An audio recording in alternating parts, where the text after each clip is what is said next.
Bilang pakikiisa sa adhikain na makapagligtas ng buhay at mapanatili ang sapat na supply ng dugo para sa mga nangangailangan, matagumpay na nakiisa ang mga tauhan ng 5th Special Operation Unit Maritime Group sa pamumuno ni Police Major Sir Dave Erickson Legaspi sa isinagawang mobile blood donation activity sa Kawas Covered Court, Barangay Kawas, Alabel, Sarangani Province nito lamang ika-3 ng Hulyo taong kasalukuyan. Ang aktibidad ay pinangunahan ng Barangay Council ng Kawas sa pangunguna ng Barangay Captain na si Honorable Francisco Labustro sa pakikiisa ng Red Cross na dinaluhan ng mga voluntaryong blood donors upang makapagbigay ng pag-asa at makapagsalba ng buhay sa pamamagitan ng voluntaryong pagdodonate ng dugo. Narito naman ang pahayag ni Sir Alexander Joseph Neil Arado, RMTCSR BS Donor Recruitment Officer. Nagsimula yung sakuna sa atin sa Jensan, walang dugo or walang donor or bloodletting na nangyayari kasi recovery pa ng Jensan at Sarangani.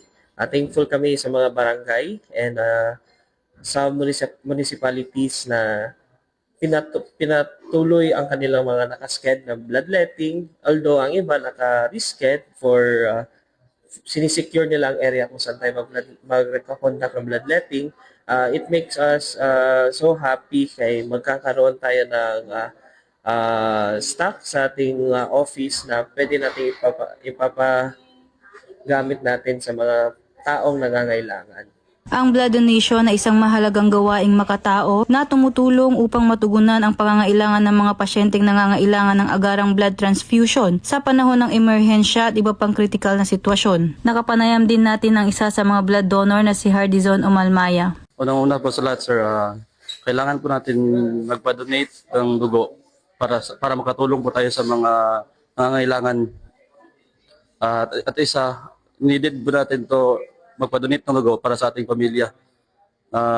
At sa mga nangangailangan, isa na din tayo para tumulong sa kanila.